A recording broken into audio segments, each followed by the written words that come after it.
উন্নত চরিত্র গঠন করার জন্য আল্লাহ রাব্বুল আলামিন একজন ব্যক্তিকে সিলেকশন দিয়েছেন। একজন ব্যক্তি হলেন আমার আপনার জন্য আদর্শের বাস্তব নমুনা।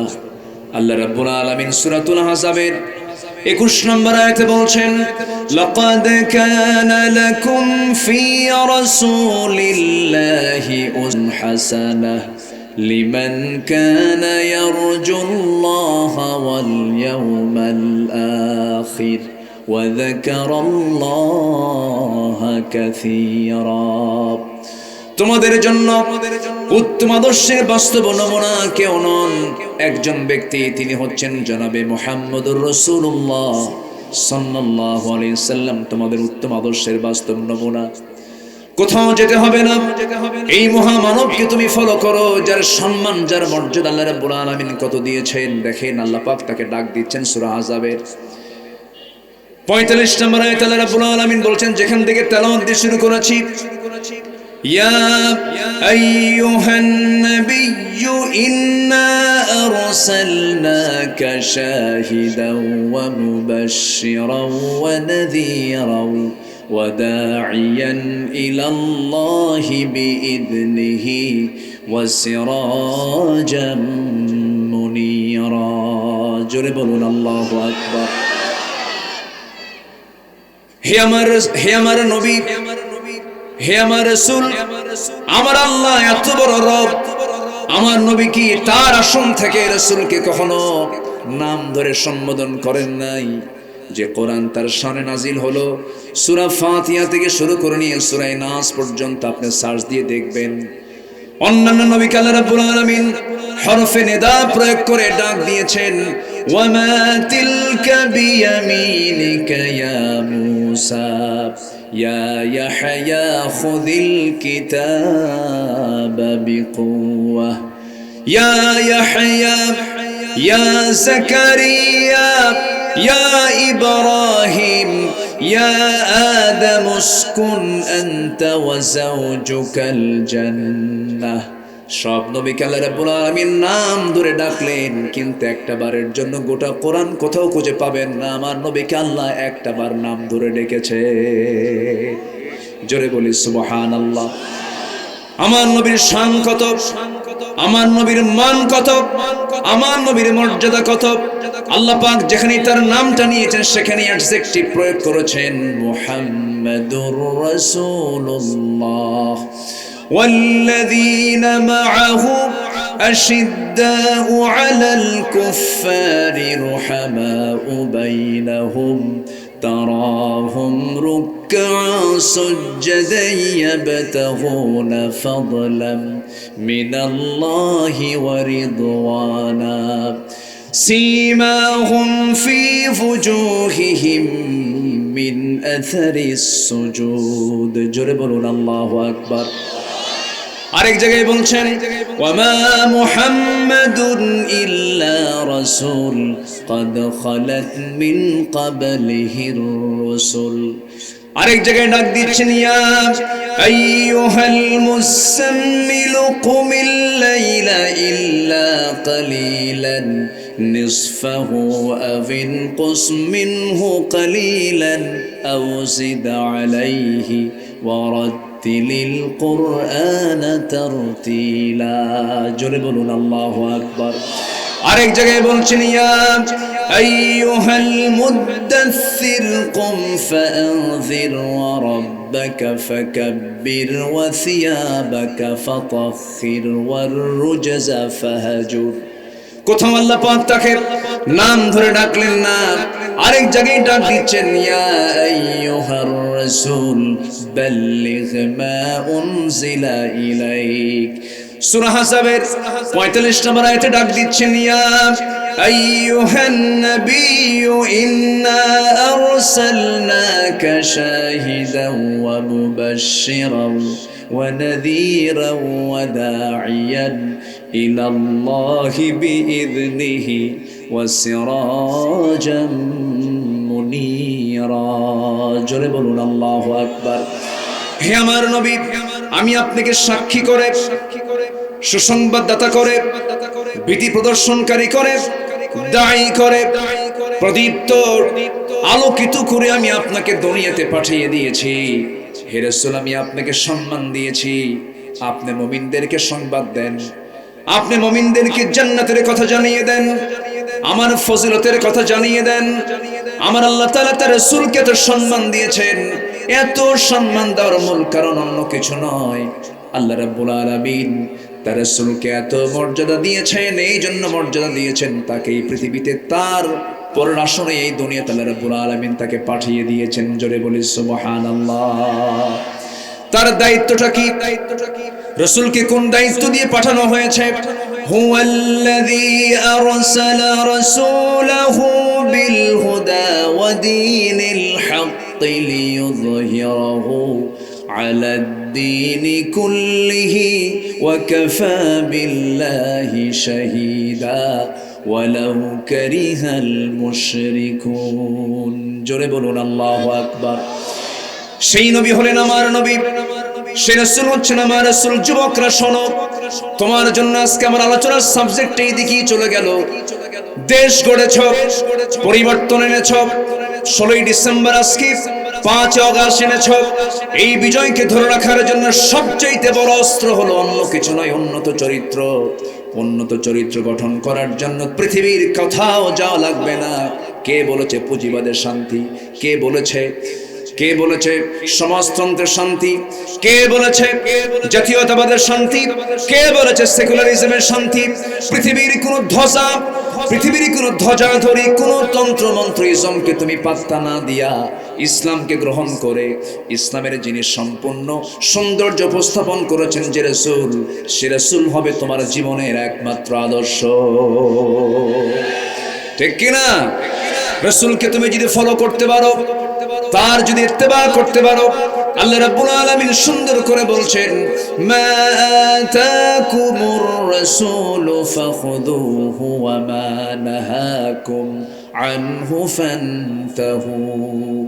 আল্লাহ পাক আরেক জায়গায় বলছেন, তোমরা যদি নবীর ভালোবাসা পেতে চাও, আল্লাহর ভালোবাসা পেতে চাও, আল্লাহর মুহাব্বত যদি পেতে চাও, ইত্তেবার শর্তদের জড়িয়ে দেওয়া হয়েছে রাসূলের শানে।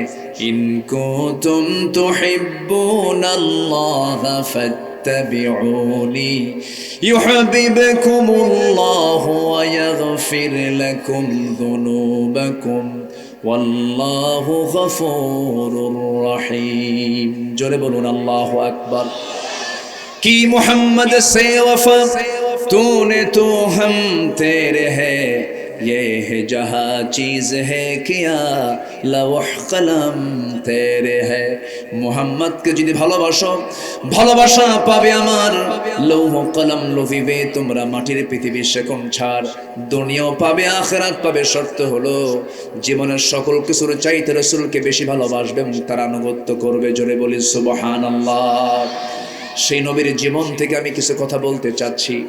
আমার নবীর জীবনের কিছু অনুকরণীয় আদর্শ যদি কোনো মুমিন বান্দা লালন করে, জান্নাত পেতে তার কোনো বেগ পেতে হবে না। আমার নবীর জীবন থেকে আজকে আমরা ইমানদারদের জন্য অনুকরণীয় 15টা আদর্শ আমরা শিখে যাব। কয়টা আদর্শ বলেন? 15টা আদর্শ শিখে যাব। জোরে বলি ইনশাআল্লাহ। আর জোরে বলি ইনশাআল্লাহ। আমি আলোচনার সূচনা আমার অভ্যাস অনুযায়ী কালাম থেকে, আল্লাহর কালাম কোরআন থেকে কয়েকটা আয়াতে কারিমা তেলাওয়াত করেছি। তেলাওয়াতকৃত আয়াতগুলোকে সামনে রেখে কিছু কথা বলতে চাচ্ছি। ওয়ামা তাওফীকি ইল্লা বিল্লাহ আলাইহি তাওয়াক্কালতু ওয়া ইলাইহি উনীব। ইউনিভার্সিটি লাগোয়া, এখানে অনেক ইউনিভার্সিটি স্টুডেন্ট এখানে আছেন। গোটা দেশের বিভিন্ন জায়গা থেকে আসা ছাত্র আজকের মাহফিল অনেকেই শ্রোতা হয়ে আছেন। সম্মানিত ভাইয়েরা, আমরা যে কালামকে নিয়ে বসেছি, এই কালাম কার কালাম? এই কথাগুলো কার কথা? এটা কোনো সৃষ্টি নয়, এটা আল্লাহ পাকের কথা। পৃথিবীর সব কিছু আমরা যা দেখি সব হচ্ছে মখলুক, কোরআন হচ্ছে গায়রে মখলুক। কোরআন হচ্ছে আল্লাহ পাকের সরাসরি কথা। মখলুক যার নাম তার ধ্বংস আছে, কিন্তু কোরআন কখনো ধ্বংস হবে না, কারণ কোরআন সরাসরি কার কথা? আসতে বলবেন না, কার কথা? কোরআন দিয়ে বিজ্ঞান যাচাই হবে না নাকি? কোরআন দিয়ে বিজ্ঞান যাচাই হবে, কিন্তু বিজ্ঞান দিয়ে কোরআন যাচাই হবে না। বিজ্ঞান যা তথ্য দিয়েছে, কোরআন তাকে ভুল প্রমাণ করতে পারবে, কিন্তু কোরআন যে তথ্য দিয়েছে বিজ্ঞান তা ভুল প্রমাণ করতে পারবে না। যেরকম আলোচিত একটা থিওরি আছে বিগ ব্যাং থিওরি।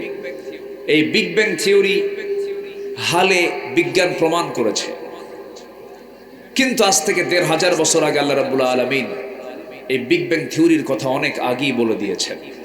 কেমনে সম্ভব একজন ব্যক্তি রচিত এই কিতাব? কেমনে সম্ভব এটা মানব রচিত কিতাব হতে পারে? আল্লাহ রাব্বুল আলামিন বলেন, আওয়ালাম ইয়ারাল্লাযীনা কাফারু আন্নাস সামাওয়াতি ওয়াল আরদা কানাতা রাতকান ফাফাতাকনাহুমা وجعلنا من الماء كل شيء حي জোরে বলুন আল্লাহু আকবার। কাফেররা কি তাকায় না? আমি আল্লাহ রাব্বুল আলামিন এই আকাশ এবং জমিন একসময় একসাথে রেখেছিলাম, একসঙ্গে লাগানো ছিল, প্রচন্ড ধাক্কার মধ্য দিয়ে মহাশূন্য সৃষ্টি হয়েছে। বিগ ব্যাং থিওরি এটাই প্রমাণ করেছে, বিগ ব্যাং থিওরি এটাই বলেছে এই আকাশ এবং জমিন একসঙ্গে লাগানো ছিল, একটা প্রচন্ড ধাক্কার মধ্য দিয়ে মহাশূন্য সৃষ্টি হয়েছে। এই যে বিজ্ঞান যে এই থিওরিটা দিল, তারা প্রমাণ করেছে না কোরআন থেকে ধার করে নিয়েছে? কোরআন থেকে ধার করে নিয়েছে। কোরআন হচ্ছে সকল জ্ঞানের উৎস। ২৫০ থেকে ৩০০ আয়াত আছে সায়েন্সের উপরে, ফিজিক্স কেমিস্ট্রির উপরে। আপনি কি চান? চিকিৎসক চিকিৎসা নেবে, আইনজীবী আইন নেবে, শাসক শাসন পদ্ধতি নেবে, শিক্ষক শিক্ষা নেবে, চরিত্র গ্রহণ করতে চায় কেউ, আদর্শ চায় আদর্শ নেবে। এমন কোন দিক এবং বিভাগ নেই যা এর মধ্যে থেকে বাদ পড়েছে। জোরে বলি সুবহানাল্লাহ। তিবিয়ানাল লিকুল্লি শাই। আল্লাহ তাআলা মানব জীবনের জন্য যা কিছু প্রয়োজন সব এর মধ্যে আয়োজন করে দিয়েছেন।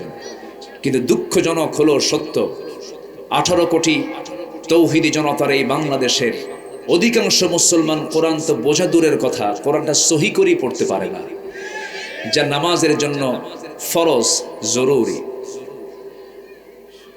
দুঃখে বুকটা ফেটে যায়। প্রথম স্বাধীন হয়েছে 1947, সেকেন্ড স্বাধীন হলো 1971। আজ 2024-এর 16 ডিসেম্বর গত হতে চলল। এই 54 বছর, ওইদিকে 24 বছর আমরা স্বাধীন হয়েছি, কিন্তু আজ পর্যন্ত প্রথম স্বাধীন হলো হচ্ছে টু নেশন থিওরির ভিত্তিতে, সেকেন্ড স্বাধীনতা লাভ করেছি আমরা। এই পর্যন্ত যত জন শাসন ক্ষমতায় গিয়েছেন সবার পরিচয় মুসলমান হলেও তারা সমাজ রাষ্ট্রকে কোরআন দিয়ে চালান নাই। কোরআন দিয়ে চালিয়েছেন না। যে সরকার ইতিপূর্বে প্রতিষ্ঠিত হয়েছিল,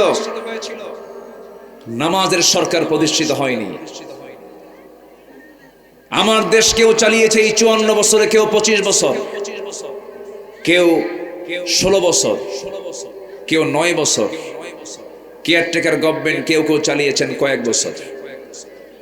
কিন্তু আমরা দেখেছি কি ফলাফল হচ্ছে, ইসলাম দিয়ে কেউ দেশ সমাজ চালায়নি, কোরআন দিয়ে কেউ সমাজ রাষ্ট্র চালায় নাই।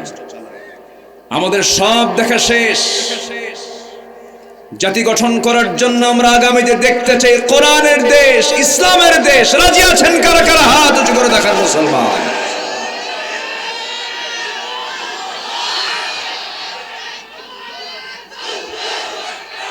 আমি চলে গেলাম, যাওয়ার সময় আমার বাসা হয়ে যাবে, চিনি ইনশাআল্লাহ। যদি না হয় তাহলে সামনেতে ইনশাআল্লাহ। শুকরান, শুকরান।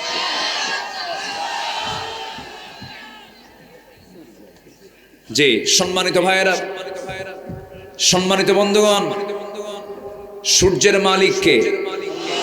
আসতে বলবেন না। সূর্যের মালিক কে? ওই আকাশের আলোকিত চাঁদের মালিক কে? ওই আসমানের মালিক কে? 7 সমুদ্র, 7 সমুদ্রের মালিক কে? গোটা পৃথিবীর মালিকানা একমাত্র কার? সে আল্লাহর পক্ষ থেকেই নাজিল হয়েছে এই কোরআন। কোরআনের আইনকে যারা অবহেলার চোখে দেখতে চান, নতুন করে ঈমান আনতে হবে আপনাকে। যারা বলেন এই আধুনিক তথ্য প্রযুক্তির যুগে এই ধর্মীয় গ্রন্থ কোরআন দিয়ে সমাজ চলতে পারে না, ওর ঈমানে শুধু ভেজাল নয়, নতুন করে তার ঈমান আনতে হবে। সম্মানিত ভাইয়েরা, কোরআনকে আমরা দেখতে চাই শুধু কাগজের পাতায় পাতায় নয়, হাফেজের মাথায় মাথায় নয়, কোরআনকে আমরা দেখতে চাই সমাজের পাতায় পাতায়। সবাই রাজি আছেন তো? আল্লাহ কবুল করুন, আল্লাহ কবুল করুন। জেলার নাম কি? রাজশাহী না? রাজশাহী, রাজশাহী। এখানে এখানে কোনো ফকির টকির নাই, বলি আলহামদুলিল্লাহ। একটা আছে ফকিরহাট, বাগেরহাট। ফকিরহাট আছে না? আছে। আরেকটা আছে রাজবাড়ি। কি আছে? রাজবাড়ি। আর আপনার রাজশাহী। আমার মনে হয় মানে স্থানের জায়গার সুন্দরের দিক থেকে আপনারা এই টপ ক্লাসে আছেন। খুব সম্ভ্রান্ত নাম রাজশাহী। আল্লাহ তাআলা দুনিয়ারও বানান, আখিরাতেরও বানান। জোরে বলি আমিন। দুনিয়ারও রাজা বানান, আখিরাতেরও রাজা বানান। জোরে বলি আল্লাহুম্মা আমিন। সম্মানিত ভাইয়েরা, সময় খুবই অল্প। আমি এই ডেটটা দিয়েছি মাত্র মাসখানেক, মাস দেড়েক আগে।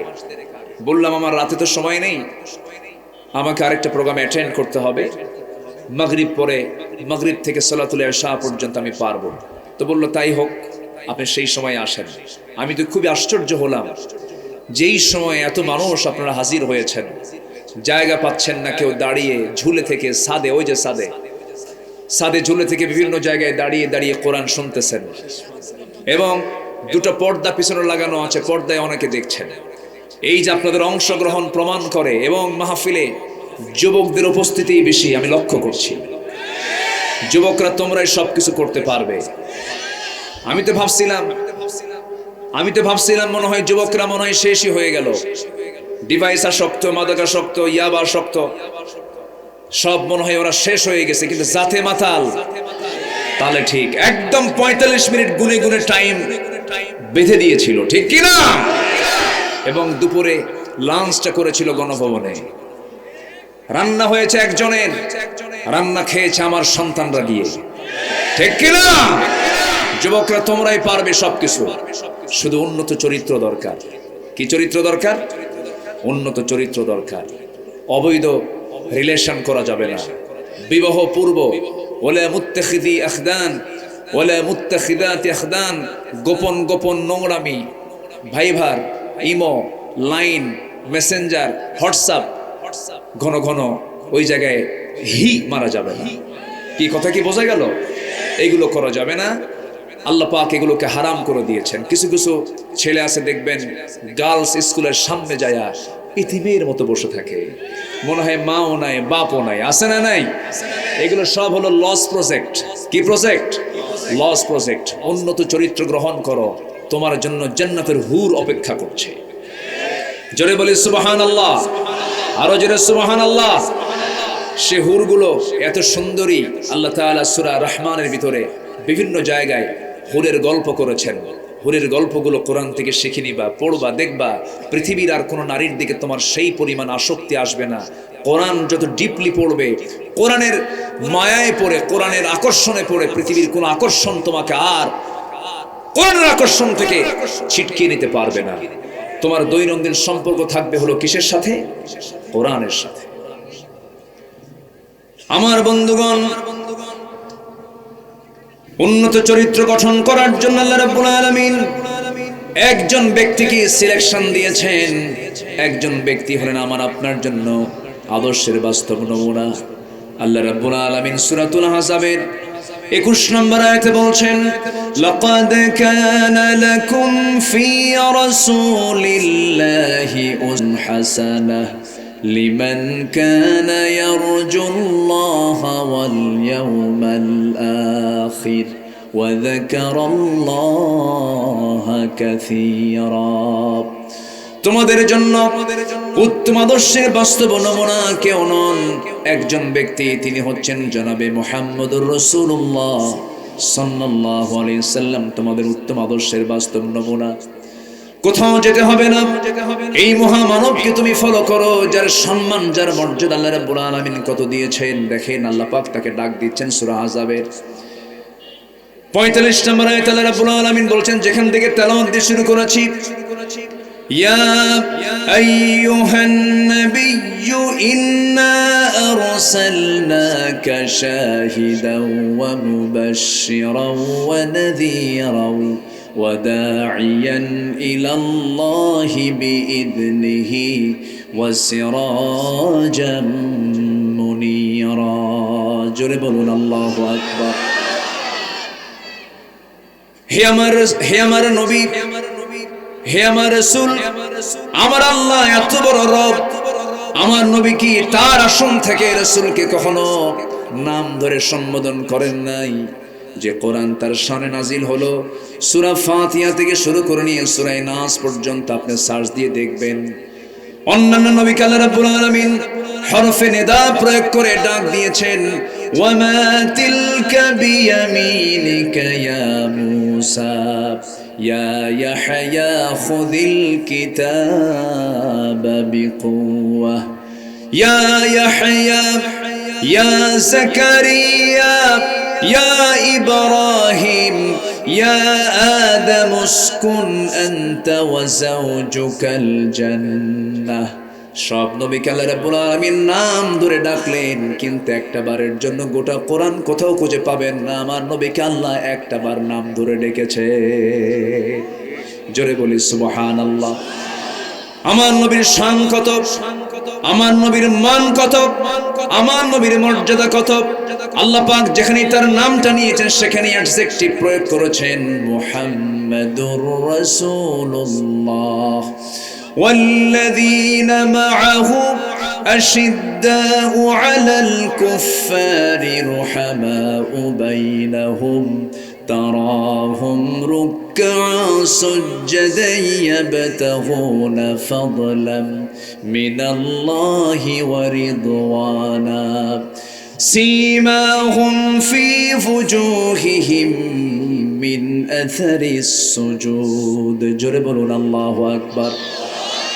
আরেক জায়গায় বলছেন, ওয়ামা মুহাম্মাদুন ইল্লা রাসূল قد خلت من قبله الرسل। আরেক জায়গায় ডাক দিচ্ছেন, ইয়া আইয়ুহাল মুসাম্মিল কুমিল লাইলা ইল্লা কালিলান নিসফাহু আও ইনকুস মিনহু কালিলান আও জিদ আলাইহি ওয়ারাত্তিলিল কুরআনা তারতিলা। জোরে বলুন আল্লাহু আকবার। আরেক জায়গায় বলছেন, ইয়া আইয়ুহাল মুদ্দাসসির কুম ফাআনযির ওয়া রাব্বাকা ফাকাব্বির ওয়া সিয়াবাকা ফাতাহহির ওয়ার রুজজা ফাহাজুর। কোথাও আল্লাহ পাক তাকে নাম ধরে ডাকলেন না, আরেক জায়গায় ডাক দিচ্ছেন, ইয়া আইয়ুহার রাসূল বাল্লিগ মা উনজিলা ইলাইক। সূরা হাসাবের 45 নম্বর আয়াতে ডাক দিচ্ছেন, ইয়া আইয়ুহান নাবিয়্যু ইন্না আরসালনাকা শাহিদাও ওয়া মুবাশশিরাও ওয়া নাযীরাও ওয়া দাঈয়ান ইলাল্লাহি বিইذনিহি ওয়া সিরাজাম মুনীরা। জোরে বলুন আল্লাহু আকবার। হে আমার নবী, আমি আপনাকে সাক্ষী করে, সুসংবাদদাতা করে, ভীতি প্রদর্শনকারী করে, দায়ী করে, প্রদীপ্ত আলোকিত করে আমি আপনাকে দুনিয়াতে পাঠিয়ে দিয়েছি। হে রাসূল, আমি আপনাকে সম্মান দিয়েছি। আপনি মুমিনদেরকে সংবাদ দেন, আপনি মুমিনদেরকে জান্নাতের কথা জানিয়ে দেন, আমার ফজিলতের কথা জানিয়ে দেন। আমার আল্লাহ তাআলা তার রাসূলকে এত সম্মান দিয়েছেন, এত সম্মান দেওয়ার মূল কারণ অন্য কিছু নয়, আল্লাহ রাব্বুল আলামিন তার রাসূলকে এত মর্যাদা দিয়েছেন, এই জন্য মর্যাদা দিয়েছেন তাকে এই পৃথিবীতে তার পরের আসনে এই দুনিয়াতে আল্লাহ রাব্বুল আলামিন তাকে পাঠিয়ে দিয়েছেন। জোরে বলি সুবহানাল্লাহ। তার দায়িত্বটা কি? রাসূলকে কোন দায়িত্ব দিয়ে পাঠানো হয়েছে? হুয়াল্লাযী আরসালা রাসূলাহু বিল হুদা ওয়া দীনিল হাক্কি লিইয়ুযহিরাহু আলাদ-দীনি কুল্লিহি ওয়া কাফা বিল্লাহি শাহীদা ওয়ালাউ কারিহাল মুশরিকুন। জোরে বলুন আল্লাহু আকবার। সেই নবী হলেন আমার নবী, সেই রাসূল হচ্ছেন আমার রাসূল। যুবকরা শোনো, তোমার জন্য আজকে আমার আলোচনার সাবজেক্ট এই দিকেই চলে গেল। দেশ গড়েছ, পরিবর্তন এনেছ, 16ই ডিসেম্বর আজকে 5 অগাস্ট এনেছ। এই বিজয়কে ধরে রাখার জন্য সবচেয়ে বড় অস্ত্র হলো অন্য কিছু নয়, উন্নত চরিত্র। উন্নত চরিত্র গঠন করার জন্য পৃথিবীর কোথাও যাওয়া লাগবে না। কে বলেছে পুঁজিবাদের শান্তি? কে বলেছে সমাজতন্ত্রের শান্তি? কে বলেছে জাতীয়তাবাদের শান্তি? কে বলেছে সেকুলারিজমের শান্তি? পৃথিবীর কোন ধ্বজাধরি কোন তন্ত্র মন্ত্রিজমকে তুমি পাত্তা না দিয়া ইসলামকে গ্রহণ করে ইসলামের যিনি সম্পূর্ণ সৌন্দর্য উপস্থাপন করেছেন যে রাসূল, সে রাসূল হবে তোমার জীবনের একমাত্র আদর্শ। ঠিক কিনা? রাসূলকে তুমি যদি ফলো করতে পারো, তার যদি ইত্তেবা করতে পারো, আল্লাহ রাব্বুল আলামিন সুন্দর করে বলছেন, মা আতাকুমুর রাসূলু ফাখুযুহু ওয়া মা নাহাকুম আনহু ফান্তাহু। আল্লাহ পাক আরেক জায়গায় বলছেন, তোমরা যদি নবীর ভালোবাসা পেতে চাও, আল্লাহর ভালোবাসা পেতে চাও, আল্লাহর মুহাব্বত যদি পেতে চাও, ইত্তেবার শর্তদের জড়িয়ে দেওয়া হয়েছে রাসূলের শানে। ইন কুনতুম তুহিব্বুনাল্লাহা ফাত্তাবিউনি ইউহিব্বুকুমুল্লাহু ওয়া ইয়াগফির লাকুম যুনুবাকুম ওয়াল্লাহু গফুরুর রহিম। জোরে বলুন আল্লাহু আকবার। কি মুহাম্মদ সে वफा तूने तो हम तेरे है, ये है जहाँ चीज है किया लौह कलम तेरे है। মুহাম্মদকে যদি ভালোবাসো, ভালোবাসা পাবে আমার। লৌহ কলম লভিবে তোমরা মাটির পৃথিবী সেকম ছাড়, দুনিয়াও পাবে আখিরাত পাবে। শর্ত হলো জীবনের সকল কিছুর চাইতে রাসূলকে বেশি ভালোবাসবে এবং তার আনুগত্য করবে। জোরে বলি সুবহানাল্লাহ। সেই নবীর জীবন থেকে আমি কিছু কথা বলতে চাচ্ছি। আমার নবীর জীবনের কিছু অনুকরণীয় আদর্শ যদি কোনো মুমিন বান্দা লালন করে, জান্নাত পেতে তার কোনো বেগ পেতে হবে না। আমার নবীর জীবন থেকে আজকে আমরা ইমানদারদের জন্য অনুকরণীয় 15টা আদর্শ আমরা শিখে যাব। কয়টা আদর্শ বলেন? 15টা আদর্শ শিখে যাব। জোরে বলি ইনশাআল্লাহ। আরো জোরে বলি ইনশাআল্লাহ। কষ্ট হচ্ছে নাকি আপনাদের? কোনো অসুবিধা নাই তো? জোরে বলি ইনশাআল্লাহ। আরো জোরে বলি ইনশাআল্লাহ। আর তো পুলিশ আসে না, ঠিক আছে না? হ্যাঁ, গেল কোথায়? বরঞ্চ ফোন দিয়ে বলে, কিছু লাগবে কি? কোনো হেল্প লাগবে কি? এখন আর আসে না। সম্মানিত বন্ধুগণ, সম্মানিত ভাইয়েরা, চিন্তা করে দেখুন কত বড় সম্পদগুলোকে তারা শেষ করে দিয়েছে। আল্লামা সাঈদীর মতো একটা সম্পদ, এদেশের নাগরিক তৈরির এক মহান কারিগর, মীর কাসেম আলী মিন্টুর মতো একজন সুদক্ষ, এদেশের একজন সূক্ষ্ম নাগরিক গড়ার কারিগর, যাকে এই দেশ গড়ার একজন অগ্রপথিক বলা হয়। যেখানে হাত দিয়েছেন সোনা হয়ে গেছে। সে মীর কাসেম আলী মিন্টুকে তারা ফাঁসির মঞ্চে ঝুলিয়ে মেরেছে। এদেশের শুধু নয়, দক্ষিণ এশিয়ার বৃহত্তম একটি ইসলামী ছাত্র সংগঠন শহীদি কাফেলা, দুর্জয় কাফেলা, এক সাইমুম, এক ঝড় বাংলাদেশ ইসলামী ছাত্র শিবিরের প্রতিষ্ঠাতা সভাপতি ছিলেন মীর কাসেম আলী মিন্টু। কোন দোষ ছিল না, তাকে শহীদ করা হয়েছে। আল্লামা সাঈদীর মতো মানুষ যার ওয়াজ শুনে অসংখ্য অবাধ্য সন্তানগুলো মার পা ধরে মাফ চেয়ে বলেছে, হুজুরের ওয়াজ শুনে তোমার কাছে ক্ষমা চাচ্ছি।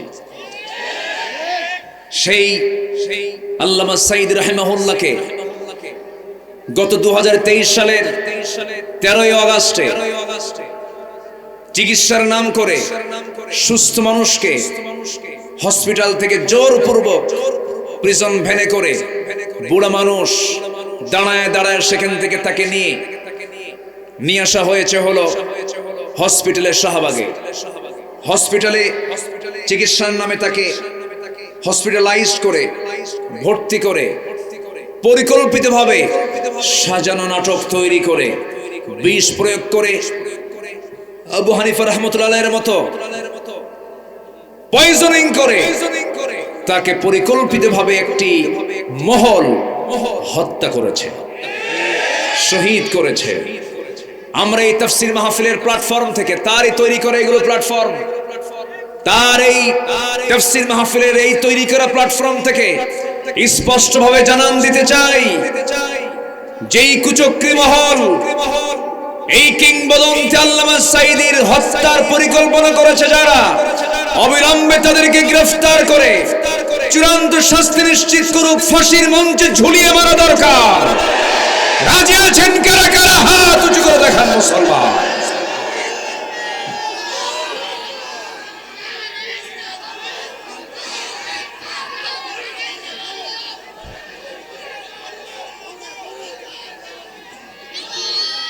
আল্লাহ কবুল করুন, জোরে বলি আমিন, আরো জোরে আমিন। সম্মানিত ভাইয়েরা, সম্মানিত বন্ধুগণ, আমাদেরকে কম জুলুম করেনি, মঞ্চে উঠতে দেয়নি, জানেন? মঞ্চে উঠতে নিয়ে নেতাগুলো আটকায় ফেলে, ডান পাশে বাম পাশে সব চাপ কিরামুন কাতিবিন বসে রাখছে, কথা বলতে দেয়নি আমাদের। সেগুলো লোকগুলো গেল কোথায়? এক হিংসুক, এক বদমাইশ, মুখে কোনো হাসি ছিল না, সে প্রাউড করে বলে, আমি সাঈদীর রায় নিজে দিয়েছি, আমি ফাঁসির রায় দিয়েছি। সেই বদমাইশটা পালাতে চাইলো ত্রিপুরা অথবা গুয়াহাটি হয়ে, সে দিল্লি চলে যাবে, সিলেট হয়ে।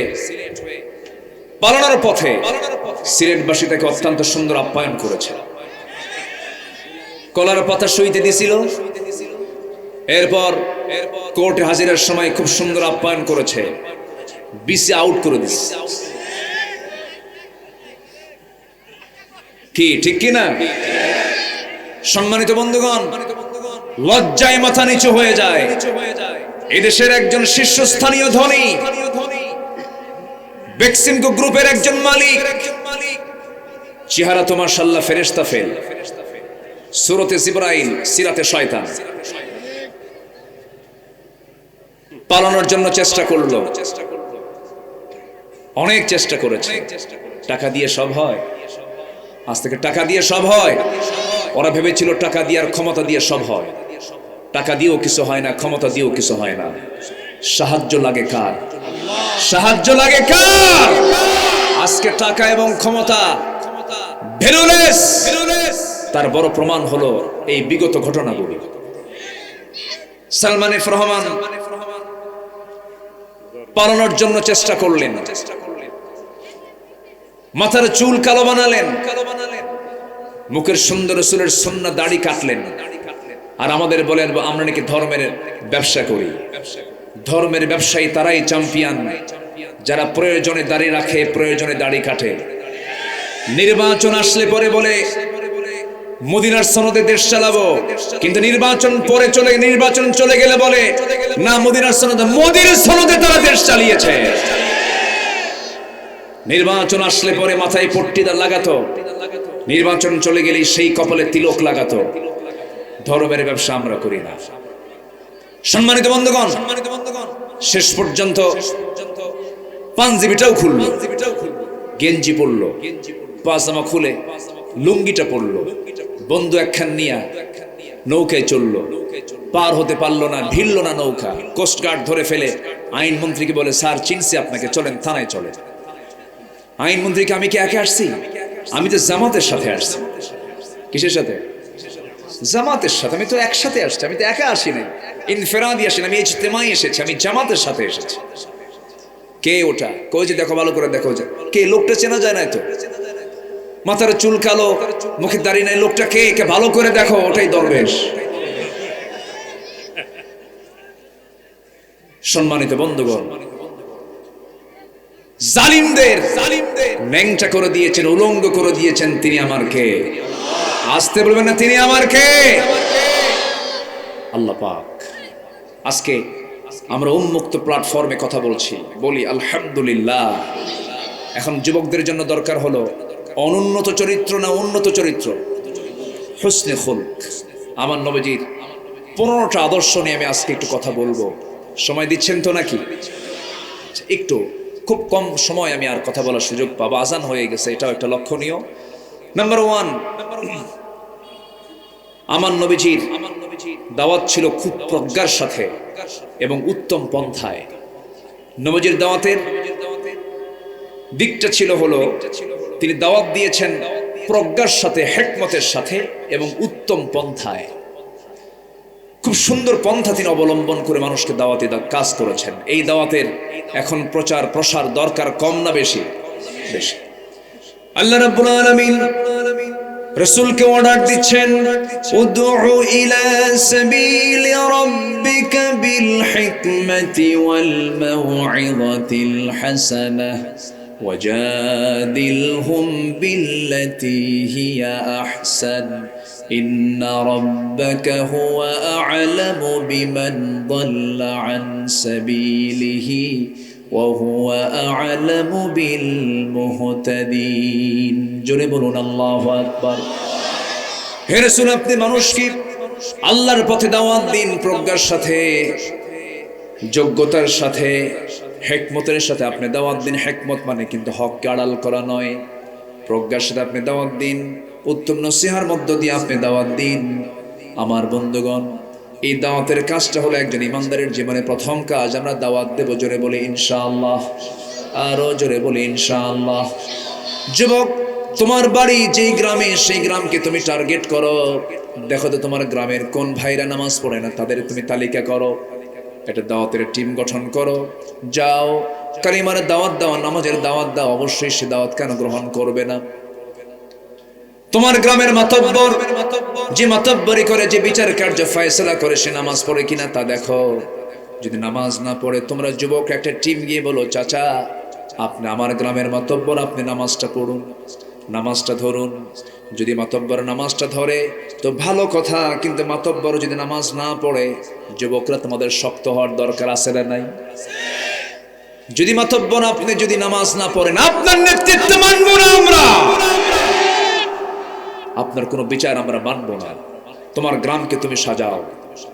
তোমার গ্রামের কোন ঘর থেকে কোন মহিলা আপত্তিকর পোশাক পরে বের হয়, যা তোমার চোখে এসে ঝলক মারতে নেয়, তোমার ইমান সো মেরে নিয়ে যেতে চায়, এমন জাতীয় চিত্র তোমার গ্রাম থেকে যদি কোনো মহিলা তুমি দেখতে পাও, তোমরা টিম একসঙ্গে চলে যাবে সেই বাড়িতে, সেই বাড়ির গার্জিয়ানকে জানিয়ে দেবে, এই গ্রামে বসবাস করতে হলে আপত্তিকর কোনো পোশাক পরে বাইরে বের হওয়া যাবে না। তা'মুরুনা বিল মা'রুফ ওয়া তানহাউনা আনিল মুনকার মান রাআ মিনকুম মুনকারান ফালিয়ুগাইয়িরহু বিয়াদিহি। কোন প্রতিবাদ করতে গেলে আগে কি দিয়ে প্রতিবাদ করতে হবে? মিটায়া দাও। তোমার গ্রামকে তুমি ঠিক করো। ৬৪,০০০ গ্রামের যুবকরা যদি তোমরা যদি সচেতন হয়ে তোমার গ্রামকে ঠিক করে ফেলো, তোমার চরিত্রকে যদি ঠিক করে ফেলো, আগামীর দেশ হবে ইসলামের দেশ, কোরআনের দেশ, ইসলামের দেশ, মুসলমানের দেশ, নামাজের দেশ, ঠিক কিনা? আল্লাহ কবুল করুন, আল্লাহ কবুল করুন।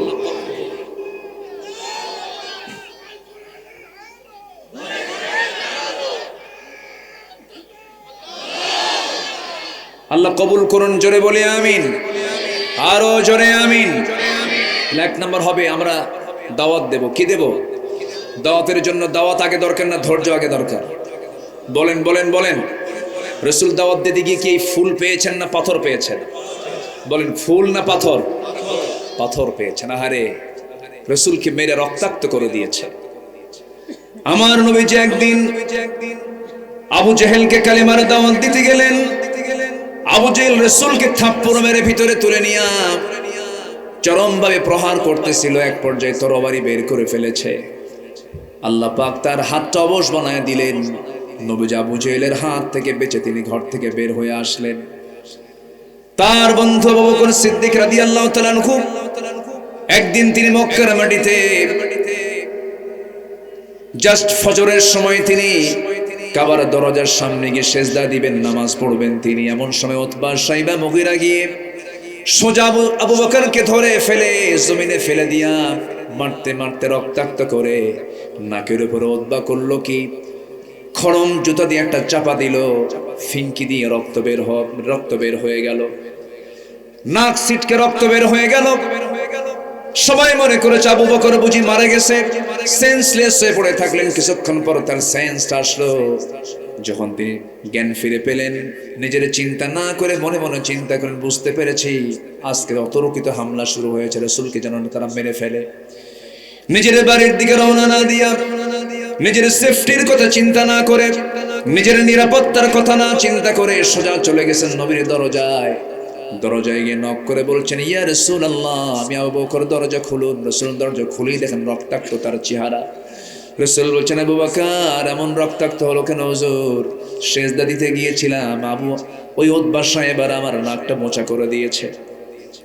মক্কার হাওয়া ভালো না, দাওয়াতি কাজের কোনো পরিবেশ নাই। ইয়া রাসূলুল্লাহ, আমার মনে হয় আপনার ঘরেও তারা হামলা করে ফেলবে, এখন আমরা ঘর থেকে বের হয়ে পড়ি, মক্কার বাইরে আউটসাইডে কোথাও চলে যাই। আমার নবীজি তাকে সঙ্গে করে নিয়ে রওনা করলেন, কিন্তু প্রচন্ড রক্তক্ষরণ হচ্ছিল, গায়ের শক্তি নাই। আমার নবীজি চিন্তায় পড়ে গেলেন, আবু বকর তো মারা যাবে।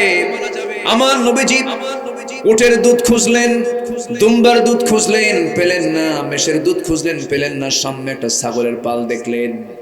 ছাগলের পাল দেখে সেখানে একটা রাখালকে বললেন, রাখাল একটা ছাগি দেবে নাকি, কি করবেন আপনি? রাসূল বললেন, দুধ দহন করবো। আমার বন্ধু আবু বকর রক্তাক্ত অবস্থায় পড়ে আছে, সে মারা যাবে, দেখো তো এই উপকারটা করা যায় নাকি? রাখাল বলছে, দুঃখিত, পারবো না, কারণ ছাগলগুলোর মালিক তো আমি নই, আমি হলাম রাখাল, আমি আপনাকে পূর্ণ একটা ছাগি দিতে পারবো না, এই ক্ষমতা আমার নাই। আমার নবীজি মুস্কি মুস্কি হাসি মেরে চিন্তা করছিলেন, আহারে মরু অঞ্চলের এই রাখালের মধ্যে ঈমান নাই, কিন্তু ঈমানের গুণটা আছে। কি সুন্দর আমানতের কথা বলল। নবীজি তার কথাকে খুব রিসিভ করলেন, খুব সুন্দর করে গ্রহণ করে এবার বলছেন, ও রাখাল, আমি তোমার কাছে বড় কোনো ছাগি আমি তোমার কাছে আবদার করবো না, একটা ছোট্ট ছাগি আমারে দাও, যে ছাগিটার উলানে কখনো দুধ আসে নাই, যে ছাগিটার পিঠে কখনো বাচ্চা আসে নাই, ছোট্ট একটা ছাগি দিলেই হয়ে যাবে। রাখাল মুস্কি হাসি মেরে মনে মনে চিন্তা করছে, লোকটা পাগল নাকি, কি বলে এটা, দেখি তো দিয়া দেখি। আমার নবীজির হাতে ছোট্ট একটা ছাগি যখন দিয়ে দিল, নবীজি বসে পড়লেন। নবীজির দুই পায়ের মাঝখানে ছাগিটা নিয়ে নবীজি ছাগিটার পিছনের দিকের দুই পায়ের ঠিক মাঝখান বরাবর ওলানে হাত রেখে বিসমিল্লাহ বলে ফু দিলেন। গোটা ওলানটা দুধে ভরপুর হয়ে গেছে। আমার নবীজির মুজিজা প্রকাশ পেয়ে গেল। নবীজি এবার রাখালকে ডাক দিয়ে বলছেন, রাখাল একটা পাত্র নিয়ে আসো। পাত্র নিয়ে আসা হলো। দহন করছেন বিশ্ব নবী, একজন রাখাল নবী মুহাম্মদ সাল্লাল্লাহু আলাইহি ওয়াসাল্লাম। রাখালের কাছে কে গেছেন? আরেক রাখাল গেছেন। আমার নবীজি দুধ দহন করে করে বাটি পরিপূর্ণ করে ফেললেন। এবার বলছেন, আবু বকর সকালে রক্ত ঝরেছো, এখন বরকতের দুধ খাও। পাত্র তার হাতে উঠায় নিলেন, বিসমিল্লাহ বলে সেবন করা শুরু করলেন, পান করলেন। পেটের চামড়া টাইট হয়ে গেল, কিন্তু চুল পরিমাণ দুধ ওই বাটি থেকে কমলো না। আমার নবীজি কি বললেন, ইয়া রাসূলুল্লাহ, দুধ তো পান করলাম, কিন্তু বাটি থেকে দুধ তো কমে না। রাসূল বললেন, আবু বকর তুমি দুধ খাইয়ে শেষ করতে পারবা না, রাখালকে দিয়ে দাও। রাখালকে দেওয়া হলো। রাখাল যখন ওই বাটি যখন মুখে নিল, রাসূল বিসমিল্লাহ বলে দিলেন, সেও পান করলো, কিন্তু দুধ বাটি থেকে কমে না। রাসূল বলছেন, সাহাবীরা রে, ও আমার সাহাবীরা, এই মুহূর্তে যদি আল্লাহর আরো কিছু বান্দা এই জায়গায় থেকে যেত, সবাই পেট ভরে তৃপ্তি ভরে দুধ পান করতো, দুধ কমতো না, যতক্ষণ না আমি আমার ঠোঁটটা এই বাটিতে না লাগাবো। জোরে বলি সুবহানাল্লাহ। সারা জীবন আমার নবীজির খাওয়ার সিস্টেম ছিল, রাসূল আগে খেতেন না, আগে খাওয়াতেন। সুবহানাল্লাহ বলবেন না? এমনকি বাড়ির স্ত্রী পর্যন্ত আম্মা জান আয়েশা পর্যন্ত বলেন, আমি রাসূলকে কোনোদিন আগে খাওয়াতে পারিনি। সুবহানাল্লাহ বলবেন না? আগে খাওয়াতে পারিনি, রাসূল আমাকে আগে খাওয়া দিতেন। আমি দুধ নিয়ে যেতাম, আমি উটের গোশত নিয়ে যেতাম, রাসূলকে বলতাম, ইয়া রাসূলুল্লাহ আপনি দুধটা পান করুন। রাসূল আমার দিকে ঠেলে দিয়ে বলতেন, তুমি খাও আগে, এরপর আমি খাবো। আমি ঠোঁট লাগাতাম, রাসূল ঘাড় বাঁকা করে দেখতেন আমি আয়েশা কোন দিক দিয়ে ঠোঁটটা লাগায়। আমার নবীজি অবশিষ্ট দুধটা যখন খেতে নিতেন, আমি যেদিকে ঠোঁট লাগিয়েছি আমার রাসূল সেই দিকে ঠোঁট লাগায় তিনি পান করতেন। কার সাথে? স্ত্রীর সাথে, গার্লফ্রেন্ডের সাথে। আকাম কুকাম করো না। বিয়ের পূর্বে যদি প্রেম করো, বিয়ের পরে আর প্রেম খুঁজে পাইবে না, খালি কিলে কিলে হবে, কিলে কিলে। এগুলো করবা না। রাগ করতেছ নাকি যুবকরা? আমি বাস্তব কথা বলছি। আমার বন্ধুগণ, আমার নবীজি দুধ পাত্রটা নিলেন, বিসমিল্লাহ বলে পান করলেন, বাটি ফুরে গেল। এবারে বলছেন, রাখাল তুমি থাকো, আমরা এখন চলে যাই। রাখালের চোখে পানি। রাখাল বলতেছে, আপনি একা যাবেন কেন? আমারই নিয়ে যান সাথে। রাসূল বলেন, কি পরশ পাথর দেখেন। রাসূল মুস্কি হাসি মেরে বলেন, কিছুক্ষণ আগে তো ওয়াজ করলাম আমানতের খেয়ানত করা যাবে না। এই ছাগলগুলো দেখবে কে? তাই তো কথা, ঠিক আছে যাব না, কিন্তু একটা আবদার আছে। কি আবদার? আবদারটা হলো, আপনি যখন ছাগিটা আপনার কোলের মধ্যে নিয়ে যখন ওলানে হাত দিয়ে যখন কি যেন বললেন, মনে মনে একটা দোয়া পড়লেন, সেই দোয়াটা আপনি আমারে শিখায় দেন।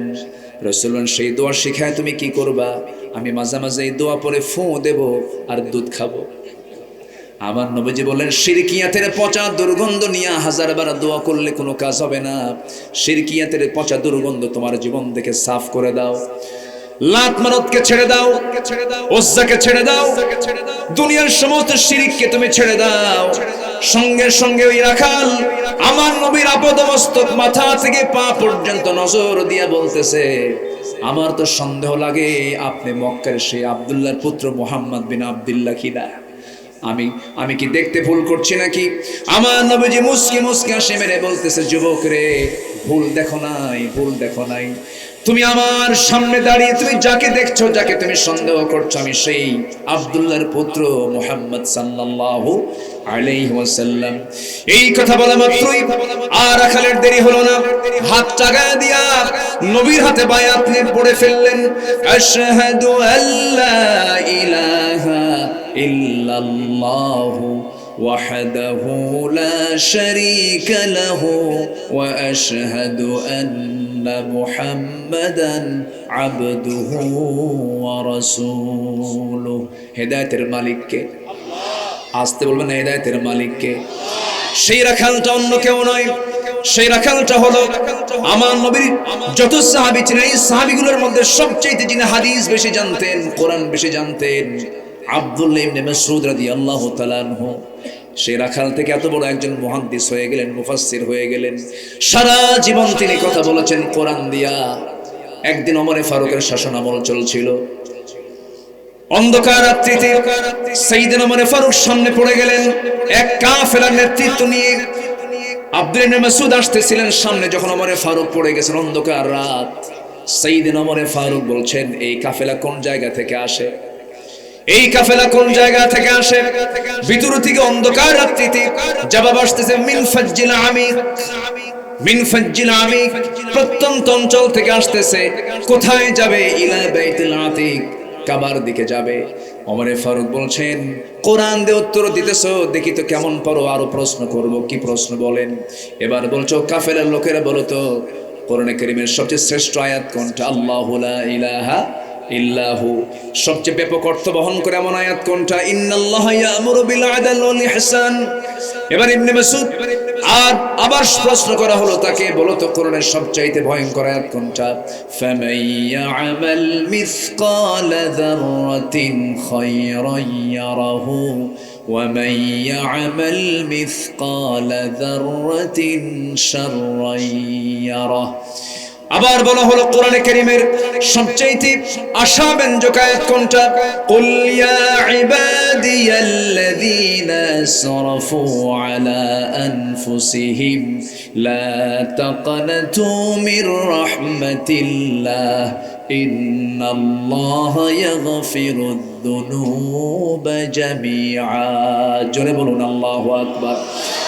আমার বন্ধুগণ, সাইয়েদনা ওমর ফারুক এবার অন্ধকারের মধ্যে দাঁড়িয়ে বলছেন, এত প্রশ্নের জবাব দেবার মতো কেউ নেই। আমার মনে হয় তোমাদের খলিফার কাফেরের মধ্যে সেই রাখালটা আব্দুল ইবনে মাসউদ অবশ্যই আছে। জোরে বলুন সুবহানাল্লাহ। সেই আব্দুল ইবনে মাসউদের হাতে আবু জেহেল দুনিয়া থেকে বিদায় নিয়েছে। আমার বন্ধুগণ, আমার নবীর দাওয়াতি কাজটা ছিল ব্যর্থ না সফল? আস্তে ব্যর্থ না সফল? আমরা দাওয়াত দেব ব্যর্থতা নিয়ে না সফলতা নিয়ে? জোরে বলি ইনশাআল্লাহ, আরো জোরে বলি ইনশাআল্লাহ। নবীজির আরেকটা আদর্শ হলো, আমার নবী ছিলেন সাহসী। কি ছিলেন? আমরা কি সাহসী হব না ভীরু হব? ফাসদা বিমা তু'মারু ওয়া আ'রিদ আনিল মুশরিকিন। আমার নবীজি খুব সাহসী ছিলেন, আমরাও সাহসী হব। পিছপা কখনো হব না, পিঠ কখনো দেখাবো না। কারণ আল্লাহ রাব্বুল আলামিন বলছেন, ইল্লা তানফিরু ইউআযিবকুম আযাবান আলীমান ওয়া ইস্তাবদিল কওমান গায়রাকুম ওয়া লা তাদুররুহু শাইআ। জোরে বলুন আল্লাহু আকবার। নাম্বার 3 হলো ধৈর্য ধরা। আল্লাহ রাব্বুল আলামিন রাসূলকে ধৈর্যের পিরামিড বানিয়েছিলেন। কি পরিমাণ ধৈর্য তার মধ্যে কাজ করেছে। আমরা ধৈর্যশীলের পরিচয় দেব। নবীজি ধৈর্যশীল ছিলেন, আমরাও ধৈর্যশীল হব। নাম্বার 4 হলো রাসূল ছিলেন পরিবারের প্রতি দায়িত্বশীল। আমরা পরিবারের প্রতি দায়িত্বশীল হব। পরিবারের খোঁজ খবর নেব। রাসূল তার মেয়ে ফাতিমাকে বিয়ে দিয়েছেন। বিয়ে দেওয়ার পরও মেয়ে তার স্বামীর ঘরে চলে গেছে সারা জীবন। আমার নবীজি তারপর আমার রাসূল ওই জামাই বাড়িতে 3 দিন পার হতে দিতেন না, মেয়েকে দেখতে যেতেন। মাঝে মাঝে বলতেন, ফাতিমা আমার হলো এত গুরুত্বপূর্ণ মানুষ, ফাতিমাকে না দেখলে আমার কলিজা ভরে না। ফাতিমা আমার দেহের টুকরা, কলিজার টুকরা। আমার নবীজি বিয়ে হওয়ার পরেও তিনি 3 দিন পার হতে দিতেন না, ফাতিমাকে দেখতে যেতেন, সন্তানদের খোঁজ খবর নিতেন এবং তিনি তার পরিবারকে অত্যন্ত যত্নের সঙ্গে দেখতেন, নাতিপুতির দিকে লক্ষ্য করতেন। কারণ আল্লাহ রাব্বুল আলামিন বলেছেন, কু আনফুসাকুম ওয়া আহলিকুম নারা। নিজে বাঁচো, তোমার পরিবারকে জাহান্নাম থেকে বাঁচাও। আমার নবীজি ফাতিমাকে টাইম দিয়েছেন, নাতিপুতিদেরকে টাইম দিয়েছেন, সন্তানদেরকে টাইম দিয়েছেন, পরিবারকে টাইম দিয়েছেন। নবীজি উহুদের ময়দানে, যুদ্ধের ময়দানে, কণ্টকাকীর্ণ যুদ্ধের ময়দান, যে যুদ্ধে নবীজির 2টা দাঁত হেরে গেছে, এত শক্ত একটা যুদ্ধের ময়দানে আমার রাসূল আম্মা জান আয়েশাকে সাথে করে নিয়ে চলে গেছেন। যুদ্ধের ময়দানে যুদ্ধ চলতেছিল, রাতের বেলা যুদ্ধ বিরতি হয়ে গেছে, আকাশে চাঁদ, তাবুতে সাহাবীরা, যুদ্ধ কিছুক্ষণের জন্য থামলো। রাসূল তাবুর মধ্যে ঢুকে বলছেন, আয়েশা টাইম দিতে পারি নাই, তোমার হক আদায় করতে পারি নাই, চলো এই মিটি রাত্রে, এই চাঁদনি রাতে আমরা 2জন মিলে দৌড়ের পাল্লা দেই। আম্মা জান আয়েশা মুস্কি হাসি মেরে নবীর কথায় রাজি হয়ে গেলেন। দৌড় মারলেন রাসূল। ইচ্ছা করে তিনি আস্তে দৌড় মেরে ইসকে বিজয়ী করে দিলেন। আম্মা জান আয়েশাকে খুশি করলেন। দীর্ঘদিন পরে মদিনার বাড়িতে একদিন রাসূল বলছেন, আয়েশা ওই রাত্রিতে তুমি আমাকে হারায়া দিয়েছো, আজকে দেখি দৌড়ের পাল্লা দেখে ফার্স্ট হয়। সেই দিনের দৌড়ের পাল্লা আমার নবীজি একটা দৌড় মারলেন, সত্যিকারের দৌড় মারলেন, ফার্স্ট হয়ে গেলেন। ফার্স্ট হয়ে বলছেন, আয়েশা সেই রাতের পরাজিত হওয়ার জবাব আজকে আমি বিজয়ী হয়ে দিয়ে দিলাম। জোরে বলুন সুবহানাল্লাহ। ইসলামে প্রেম ভালোবাসা আছে না নাই? তা কি বিয়ের আগে না বিয়ের পরে? দেখছো আগে কয়, এই বিয়ের আগে না বিয়ের পরে? হ্যাঁ, আল্লাহ তুমি সবাইকে উন্নত চরিত্র অর্জন করার তৌফিক দিয়ে দাও। জোরে বলি আমিন। নামাজ পড়তে হবে কয় ওয়াক্ত? আসতে বলবেন না, কয় ওয়াক্ত? কারা কারা পড়বেন 2 হাত উঁচু করে দেখা। জোরে বলি, ইয়া আল্লাহ আমাদেরকে 5 ওয়াক্ত সালাত আদায় করার তৌফিক তুমি আল্লাহ দিয়ে দাও। জোরে বলি আমিন, আরো জোরে আমিন। হাত নামান। নাম্বার 5, রাসূল ছিলেন আমানতদার এবং ন্যায় বিচারক। আমরা আমানতদারিতা নিয়ে আসবো। জোরে বলি ইনশাআল্লাহ। ইন্নাল্লাহা ইয়া'মুরুকুম আন তু'আদ্দুল আমানাতি ইলা আহলিহা। নাম্বার 6, এতিম এবং নিকটাত্মীয় প্রতিবেশীদের প্রতি সদাচরণ করতেন। সদাচরণ ছিল হচ্ছে আমার নবীর ভিতরে। আমরাও ইতিমের হক, প্রতিবেশীর হক আমরা আদায় করব। জোরে বলি ইনশাআল্লাহ। ওয়া'বুদুল্লাহ ওয়া লা তুশরিকু বিহি শাইআন ওয়া বিল ওয়ালিদাইনি ইহসানান ওয়া বিযিল কুরবা ওয়াল ইয়াতামা ওয়াল মাসাকিন ওয়াল জারি যিল কুরবা। আল্লাহু আকবার বলেন। নাম্বার 7 হলো আল্লাহর বিধানের প্রতি শর্তহীন আনুগত্য করা। وما كان لمؤمن ولا مؤمنة إذا قضى الله ورسوله أمرا أن يكون لهم الخيرة من أمرهم ومن يعص الله ورسوله فقد ضل ضلالا مبينا। নাম্বার 8 হচ্ছে আল্লাহর জন্য দ্বীনের কাজে কঠিন পরিস্থিতিতে সবর ধরা। আমার নবীজির চাইতে ধৈর্যশীল মানুষ কার পৃথিবীতে আসবে?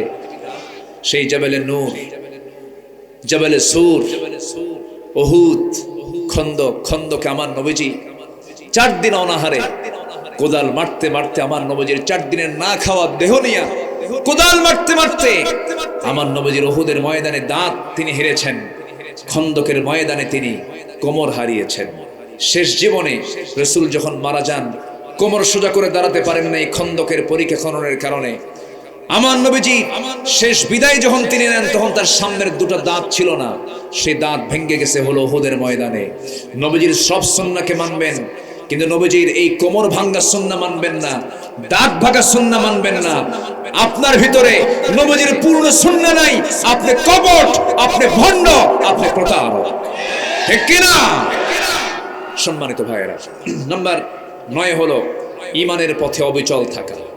ঈমানের পথে টিকে থাকতে হবে। আছি ঈমান নিয়ে, কিন্তু টিকে থাকার দরকার আছে না নাই?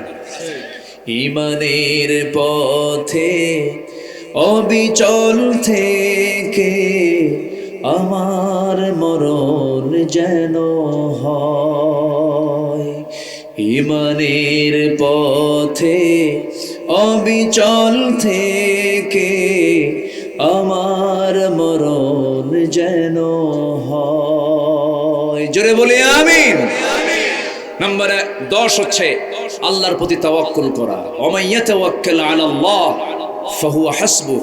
আর এই সূরা আহজাবের আমার তেলাওয়াতকৃত আয়াতের মধ্যে একটা অংশ এসেছে, ওয়া তাওয়াক্কাল আলাল্লাহ ওয়া কাফা বিল্লাহি ওয়াকিলা। আমরা যদি আল্লাহকে একমাত্র ওলি বানাই, আমাদের আর কোনো টেনশন নাই। নাম্বার 11 হলো কাজে কর্মে একা না পরামর্শ করা। কাজে কর্মে একা সিদ্ধান্ত না পরামর্শ করা। ওয়াশাবিরহুম ফিল আমর ফাইদা আযামতা ফাতাওয়াক্কাল আলাল্লাহ। নাম্বার 12 হলো বিনম্র হওয়া, বিনম্র স্বভাবের হওয়া। নম্র, খিটখিটে মেজাজ, বদ মেজাজ ইমানদারের জীবনে, ইমানদারদের জীবনের সঙ্গে এটা মানায় না।